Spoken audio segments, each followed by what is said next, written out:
Bonjour à tous, aujourd'hui il y a Pierrick qui m'a gentiment invité chez lui pour qu'on puisse faire une pâte ensemble et éventuellement voir les difficultés qui se présentent et faire évoluer un petit peu sa technique. Alors je t'ai mis une sélection de farine, donc on a une farine classique qui est plus pour les pizzas, tu vois, assez rapides. Je t'ai amené aussi une farine plus forte, ça c'est une nouvelle qui est sortie. Donc ça, tu peux faire des pizzas très hydratées, tu peux faire de la pizza romaine, tu peux faire des brioches aussi avec, si tu as envie de faire des brioches. Ok. Et puis un peu de semoule de blé dur, ça c'est pour tout ce qui est étalage des pâtons. Et aussi si tu veux faire des pâtes fraîches, Oui, des oui. focaccia. Enfin, c'est pas les idées qui manquent avec ça. Je vois que toi, tu as de la, Ben oui. la plutôt classique bleue. Et ça, c'est grâce à toi? Donc ça va, ça marche très bien. Parce que je suis venu aussi chercher auprès de toi, c'est un peu de technicité, quoi. Parce que j'utilise un robot la plupart du temps. Le problème qu'on peut souvent avoir avec ce type de produit, c'est la technique de pétrissage.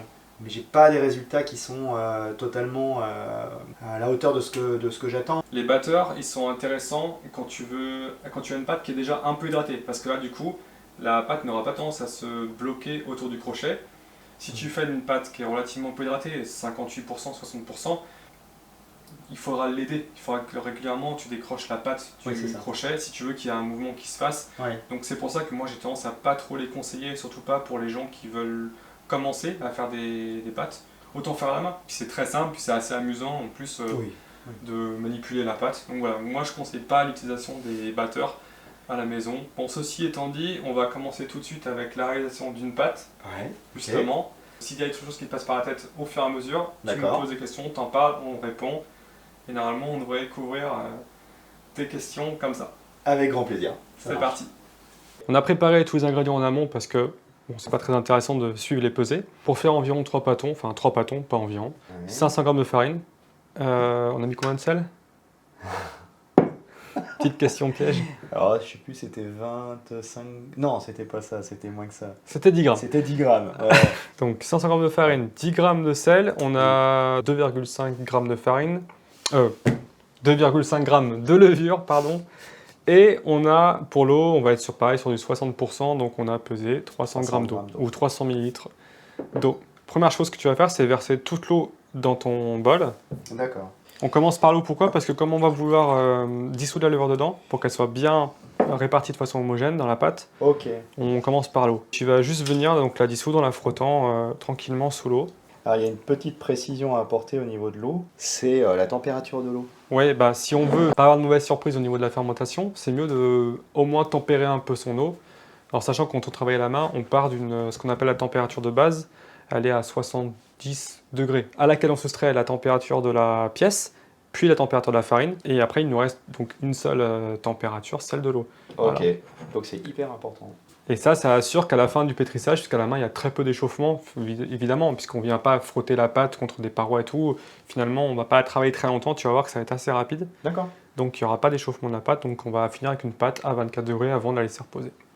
Donc là, maintenant que tu as fait ça, tu vas pouvoir tu verses une bonne moitié de la farine. Ok, ça Et on va commencer à faire une sorte de pâte, tu vois, pancake épaisse, Alors, quoi. peut-être que... Ouais, non, je mélangerai après.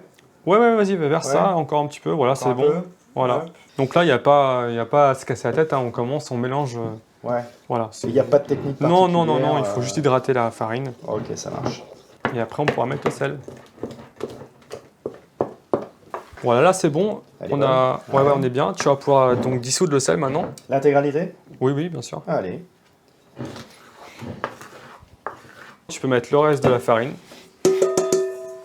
Le but à ce stade-là, c'est vraiment d'hydrater la farine. Parce que là, tu vois, tu as encore un peu de farine dans le fond, là. Ah ouais, d'accord. Farine sèche. Donc là, tu vois, ta pâte, c'est bon, là, elle va être solide. Donc tu vas pouvoir la mettre sur le plan de travail. Tiens, sers-toi de ça là, pour récupérer la farine. Et pareil dans ton bac. Une corne. La fameuse corne de boulanger multifonction. Multifonction, ouais. Je te montre vite fait comment moi je procède en général. Ouais. Donc avec la paume de la main, donc tu vas faire ça comme ça. Et après tu la ramènes. Toujours, tu vois, tu la fais rouler vers l'intérieur. Tu la ramènes à chaque fois. Et tu continues ce geste à chaque fois de... Avec la paume, comme Voilà. ça, pour l'étirer. ouais, voilà. Tu la fais rouler vers toi, tu retires. Essaie de prendre le maximum de pâte pour aller le plus loin possible. Voilà. Je sais pas si je le fais vraiment très très bien. Non, mais il n'y a pas de mauvaise façon de faire, hein. Le principe, c'est d'hydrater vraiment la farine, quoi. Cette phase-là, ça va prendre environ 4-5 minutes maximum, puisqu'après, on laissera le temps de travailler à notre place. À partir du moment où on a une pâte homogène avec les ingrédients qui ont bien fait connaissance entre eux, là-bas, c'est bon. Pour que les ingrédients aient bien fait connaissance entre eux. Ça, j'ai beaucoup aimé. C'était pas mal. Ah bah, je suis aussi poète. Ah oui, là, déjà, là, on sent une certaine homogénéité. Oui, en et fait, puis là, dans les- elle ne colle pas, là, Elle tu colle vois, pas. que tout à l'heure, Je quand on l'a confirme. sortie, elle était... Elle était encore collante. Et là, Ouais. j'ai rien sur les mains quasiment. Donc voilà, là, on a fini la première partie de la création de la pâte, on va pouvoir laisser reposer. Par contre, il faut la couvrir. Un film alimentaire ou... Non, un saladier retourné, c'est suffisant. Dans mon plat magique. Voilà, ouais. Allez, il veut vraiment l'utiliser, donc... Non, Voilà. non, comme ça, directement. Ouais, on va pas se prendre la tête. ouais, Comme ça, ok. tu le salis pas, en plus, tu vois. Oh là là. Nickel. C'est couvert. On se retrouve d'ici une petite demi-heure pour les rabats. Ça marche. Donc le rabat, il va servir à quoi? À enfermer les gaz non. Non, pas, non, Mauvais élève. pas vraiment. Non, il va servir tout simplement à réaligner le gluten et aussi ça va permettre de dissiper la création de gaz qui a commencé pour Ok. relancer en partie la fermentation. Ça devient technique. Donc, par exemple, tu peux commencer par, tu vois, L'étendre. tu tires un petit peu la pâte, voilà, et après tu fais tes plis. Donc D'accord. là, tu replies en 3 sur elle-même, tu vois, En 3 comme si tu fais une pâte feuilletée en fait. Ah oui. Ouais, ok. comme ça. Ouais. Tac. On fait de la pâtisserie aujourd'hui. Oui. Tu reformes la boule. Alors, ce qui est marrant, c'est qu'elle adhérait beaucoup plus au plan de travail tout à l'heure. Tu vois, elle a tendance à glisser là, en fait. Mhm. Et là, tu vois maintenant que la pâte est vraiment lisse. Si on essaie de tirer un petit peu, tu vois, on voit qu'elle a gagné Ah, elle est belle. Hein. en extensibilité. Et là, en général, on va la laisser encore une demi-heure avant de la mettre au frais. Si on a choisi ce type de protocole, bien sûr. Hein. On n'est pas obligé de faire comme ça. Si vous voulez faciliter l'extraction, un petit filet d'huile rapidement. Pas plus. Ouais. Généreux. Tu mets ça dedans. Ok. Voilà, on couvre et ça part au frigo pour 24 heures. 24 heures après, tu pourras faire ce qu'on doit faire après, c'est-à-dire en gros, diviser ta pâte, faire les pâtons et la mettre en bac. Donc une fois que notre pâte est prête, on va pouvoir réaliser les pâtons. En l'occurrence, là, on va les faire à 270 grammes environ. Ouais. On peut débaquer directement, il n'y a pas vraiment besoin de farine, puisque finalement, on va se servir de ça pour décoller. Alors ça, c'est ta corne. Et à côté, là, c'est quoi Ouais, ça c'est une spatule. Alors j'ai pris que ça. Normalement, un coup de pâte c'est un peu plus dur, c'est mieux pour couper les pâtons. Mais ouais, voilà. Sur tes conseils. Ah, c'est du lourd. Ouais, j'ai pas fait semblant. Ouais. Après, techniquement, on pourrait aussi couper avec ça, même si c'est rond, tu peux prendre dans l'autre sens. Enfin, tu peux t'arranger. Il n'y a pas besoin d'avoir tout le matériel spécifique. Ok. À l'aide du coup de pâte, on va pouvoir détailler la pâte au poids désiré. Et là, en fait, l'idée, c'est de le diviser en... c'est ça hein. Donc là, on va avoir 6 pâtons logiquement. Merci. Si tout est bon, on va avoir 6 pâtons. J'y vais franco comme ça ou il y a une technique parce que, Non, attends, je vais en faire un si tu veux. Donc tu peux couper en longueur pour avoir un boudin. Ok. Et là, on va couper comme ça. On vérifie le poids. C'est Ok. bon, gramme. Ok. Donc là, on est un peu juste là, tu vois. Donc on rajoute, on ajuste le poids. Voilà, 270 c'est bon. Donc là, tu mets ça de côté, puis tu peux enchaîner sur les autres pâtons. Ok. Donc là, en gros, si tu coupes en deux, tu feras à peu près avoir la... Ouais, t'as le coup d'œil, toi. Alors, je la bouge pas. Fâcheuse tendance à la bouger. Comment tu ferais instinctivement, toi, pour réaliser le pâton? Alors, c'est un peu truqué, là, ce que je vais te dire. Qu'est-ce que tu utilises comme technique? À l'origine, en fait, j'y allais plutôt à l'écrasement. À l'écrasement? Ouais, carrément, parce que... Voilà. On va essayer de ne pas le dégazer trop, le Bah, pâton. voilà, et en fait, j'ai compris, avec ta technique, qu'il valait mieux replier, en fait, sur elle-même le pâton. Ouais. Selon moi, la technique la plus simple, c'est quand même tu le prends tu vois, dans les mains, tu le laisses tomber à chaque fois, et juste tu le ramènes par en dessous, comme ça. Ok. Tu vois. Et après, tu plies avec tes mains, comme ça. Voilà. Et là, je pense qu'on va arrêter, c'est bien. Donc là, on a la tension, c'est lisse, et tout ce qu'il faut s'assurer, c'est que ce soit bien fermé en dessous. Donc tu pinces. Donc là, tu as fermer le emprisonné pâton. en fait les gaz de la... Voilà, et puis surtout, si on laisse une partie un peu ouverte en dessous, naturellement, l'air va partir de là, et ça va faire une partie très fine dans la pizza, ou potentiellement un trou. Et on peut le mettre hop, dans le bac. L'idée est de... Voilà. En fait, il faudrait que tu la laisses tomber de ta main. Tu la tiens d'un côté, Ouais. plutôt du bout des doigts comme ça ici. Ok. Voilà, et ça tombe. Alors, contrairement à toi, où je sens que tu as plus de dextérité. Sinon, tu passes directement à la phase où tu le poses dans les creux de ta main et tu replies comme ça tes doigts dessus. Mets tes mains comme ça, là. Ouais. Comme ça. Ouais. Voilà. Hop. Et là, tu viens plier tes doigts à l'intérieur en haut. Alors, Voilà. toi, j'ai vu effectivement que tu Après, les tu la croisais. changes. Voilà. Tu viens Ça. sceller avec tes doigts. Bon, on obtient quelque chose. Non, mais c'est pas mal, hein. On obtient quelque chose de pas mal, mais ouais, j'ai loupé une première étape, hein, j'ai senti. On peut essayer une autre technique si tu veux. Allez. Donc, l'autre technique, c'est simplement tu ramènes les extrémités de ta pâte. À chaque fois, tu vois la pointe qui est ici. Tu la prends et tu la ramènes au centre. Tu Voilà. viens en fait replier. Et là, du coup, essaie de garder à chaque fois l'endroit où tu as plié, tu vois. Voilà. Là, tu Ici, ramènes là ça au centre. Voilà. Ok. N'hésite pas à bien l'amener. Voilà, parfait. Allez, combien Tac. L'épaisseur Ouais, mais là, c'est bien, Ouais, Ouais, on peut en mettre beaucoup là-dedans, donc il n'y aura pas de ça problème. marche, elles vont pas se coller entre elles. Ça, tu considères que c'est quoi? C'est 50-70% en fait Non, je pourrais pas donner, je pourrais pas donner un Si tu le pourcentage fais mal, d'importance. ta pizza, Oui, elle est déjà, pas si réussie, si le pâton est pas rond, la pizza au final sera pas ronde. Donc ça, c'est déjà une première chose. Bon. S'il n'y a pas assez de tension dans le pâton, il va s'étaler trop rapidement. Ça peut être après délicat de le manipuler. Ouais. S'il est trop serré, au contraire, on va devoir attendre beaucoup plus longtemps pour travailler. Donc après, tu peux couvrir.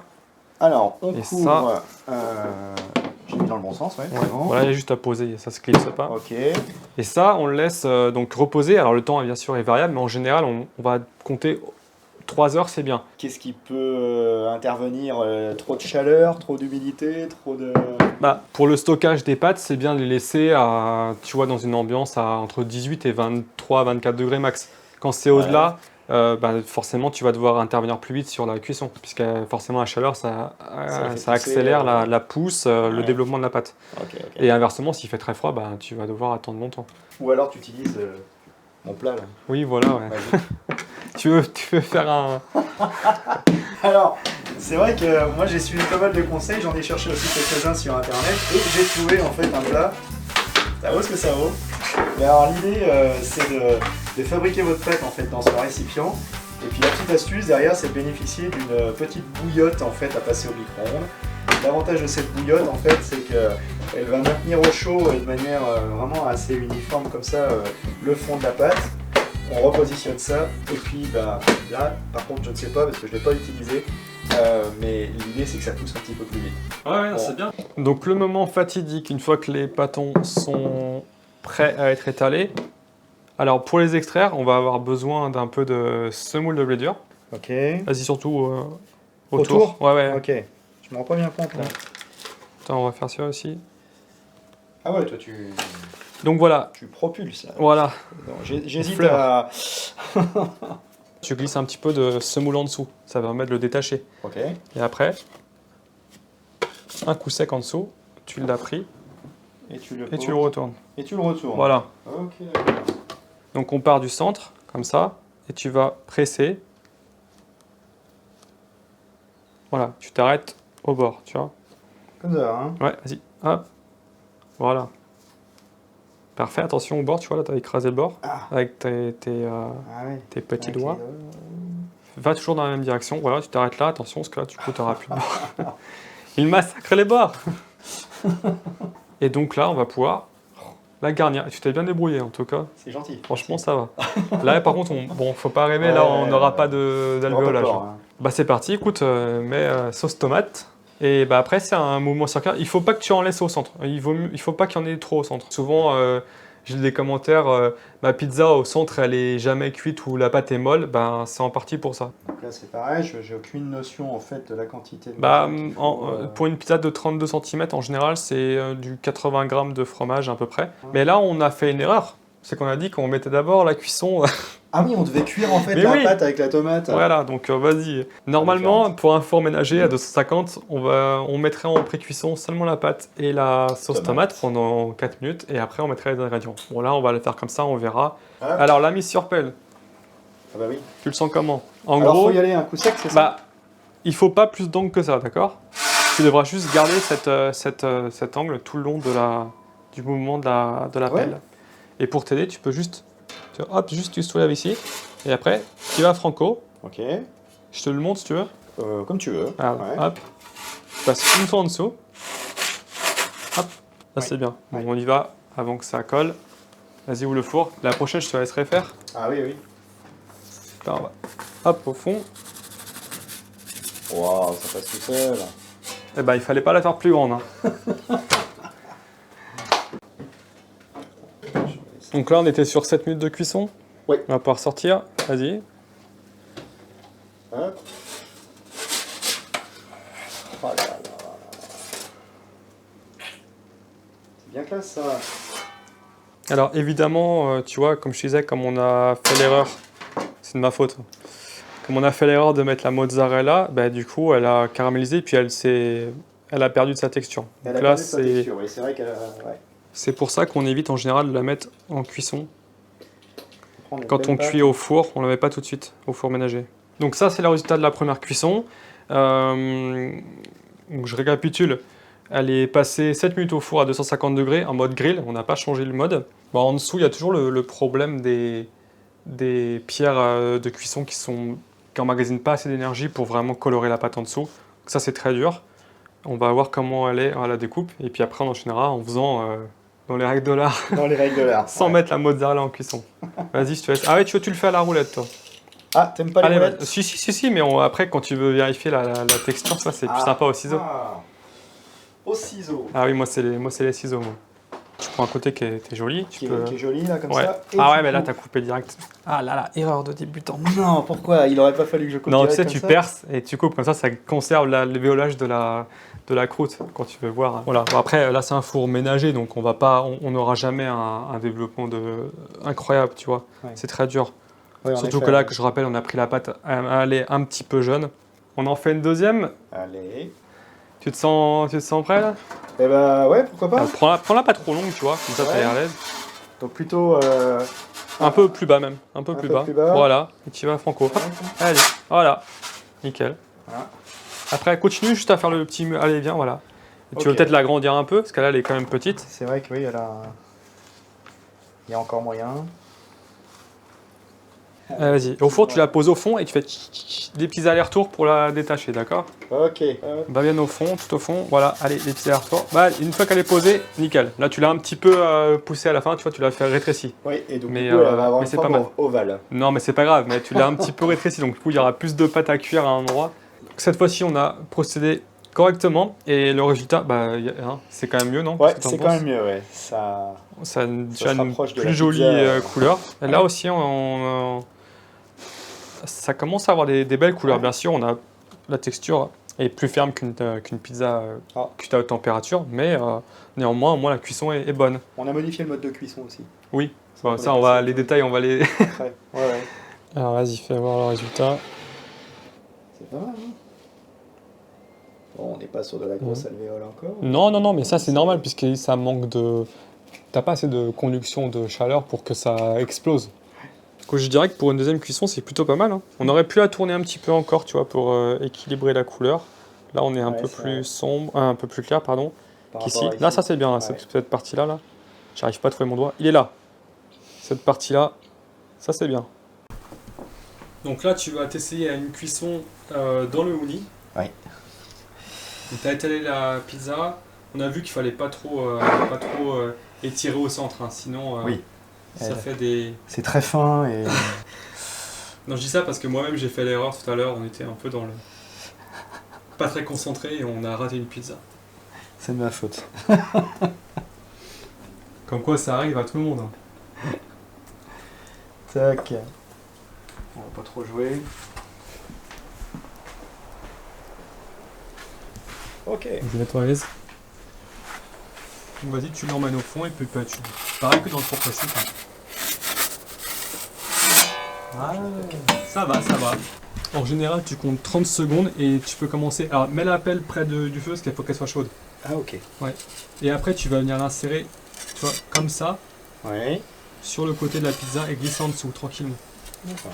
Bon, je vais te dire parce que là, j'avais baissé la flamme, donc ça va être un peu plus long. Vas-y, essaye de passer en dessous tranquillement. Tu soulèves, tu regardes comment est la pâte en dessous. Tu peux passer jusqu'au bout. Tu vas au fond, tu soulèves et tu tournes. Ah, c'est dur le mouvement. Voilà, comme ça. Donc, tu soulèves un côté et tu passes. Voilà, presque, c'est pas mal. Ah, c'est bien, non, non, franchement, ça va, c'est des bien. Je continue à là, c'est bon, parce qu'il faut laisser cuire maintenant. laisser cuire. Ouais. Peut-être la mettre. On remet là où elle était, exactement. Non, mais franchement, ça va, hein. Tu te débrouilles bien. Hein. Y a pas là, de on casse, est bientôt bon. Je pense que tu peux la sortir. Hein. Ouais.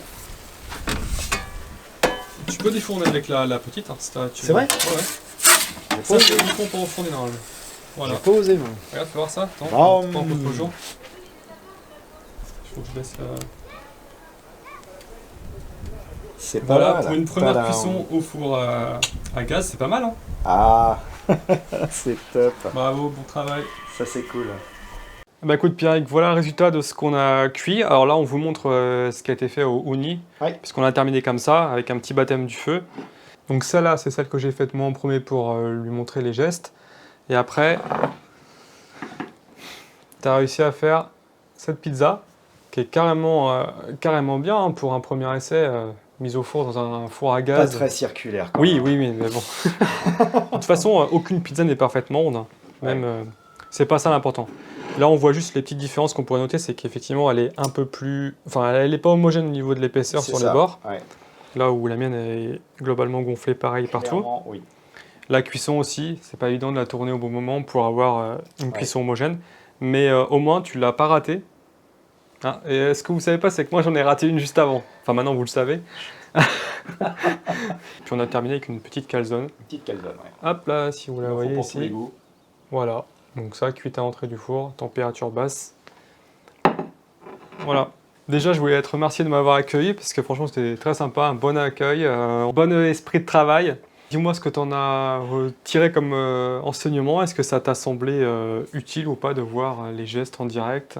J'appréhendais, pour tout te dire, au début, parce que je me suis dit, je vais me retrouver avec quelqu'un qui est quand même d'un bon niveau. Et au final, non, j'ai vraiment apprécié alors, ton accompagnement, la méthode que tu emploies. Et puis, le bénéfice, c'est surtout de l'enrichissement, quoi. J'ai trouvé ça vachement immersif. C'est génial parce que tu es là, tu es présent. De suite, s'il y a un geste un peu imprécis, et ben boum, ça y est, on rectifie immédiatement. Et puis, l'apprentissage est beaucoup plus intense, c'est plus immersif. Donc ouais, je te remercie aussi, vraiment. Ouais, de rien. Et puis franchement, bon élève hein, pour des premières fois. On n'a pas eu de problème majeur. Hein. Non, ça va, on s'est pas disputé. L'étalage s'est bien passé. Ouais. Voilà. Après, bien sûr, maintenant, si tu arrives à garder en tête ce qu'on a fait, tu peux t'entraîner sur les prochaines, à répéter les gestes, gagner en assurance.